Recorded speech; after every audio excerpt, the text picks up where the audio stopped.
I worked at a 24-hour gas station for about 3 years. It was out on a country road, so most nights were quiet, usually just truckers, farmers, or the occasional couple passing through. There was an auto shop attached, but it was rarely used overnight.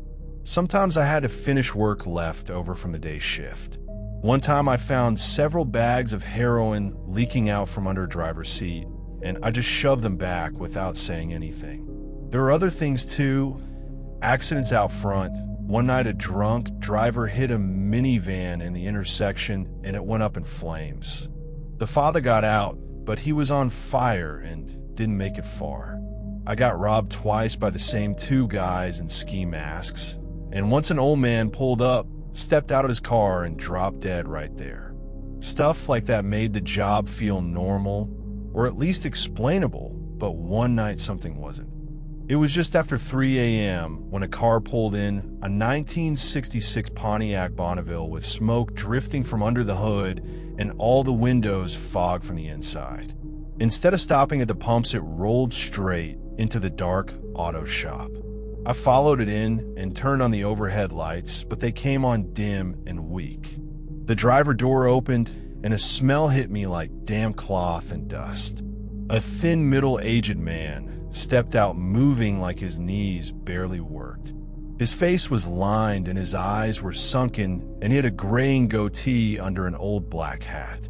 He just said, "Check the oil," checked the engine, and walked away fumbling with a box of matches.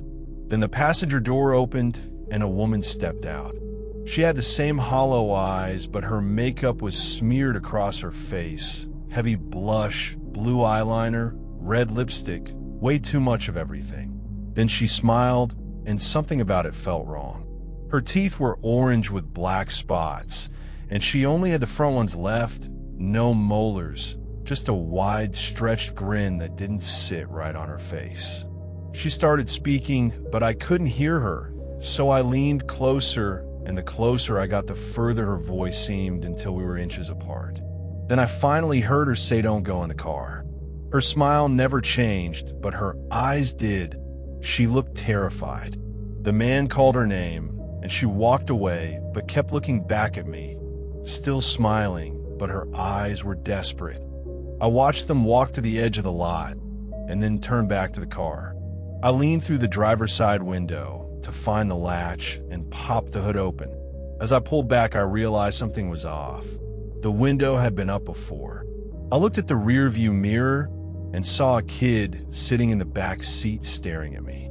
He was covered in dirt, wearing old overalls and a flannel shirt, and his face was scarred in a strange, twisted way. He just stared at me and said, "They're not my parents." Then he started laughing in this broken, uneven way, like his breath kept catching. I didn't know what to do, so I stepped away and went to the hood.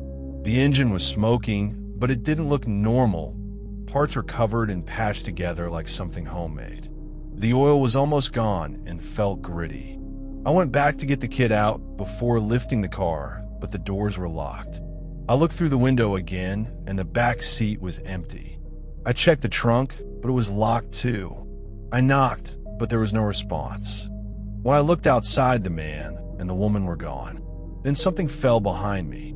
A wrench was on the floor with a small, muddy handprint on it. That's when I heard the laughter again, closer this time. The garage doors slammed shut one after another, and then the lights went out completely. It was pitch black. Tools started hitting the ground around me, and the sound echoed through the garage. I heard the boy's voice somewhere in the dark, saying, "I'm going to find you." I moved along the wall, feeling for the workbench, because I knew there was a flashlight at the end. The laughter followed me, and it was getting closer, and I could feel something breathing near me, hot and rotten. I finally reached the flashlight and turned it on, and he was right there in front of me. His face wasn't normal anymore. The scar had split open and peeled outward into layers lined with thin teeth, and his mouth stretched wider than it should. I fell backward, expecting him to be on me, but instead I hit the pavement outside the garage. The lights were on again, and the door was open like nothing had happened. The car was sitting there silent. Then I heard footsteps behind me. It was the man. He just looked at me and asked how much. I couldn't even answer properly and told him not to worry about it.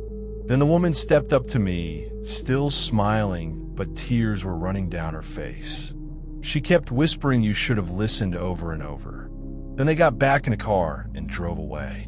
This time the windows were clear and I could see inside. The back seat was empty. I quit after that and never went back. But ever since then, every laugh I hear sounds like his, that same broken, uneven sound, and sometimes it turns into something worse.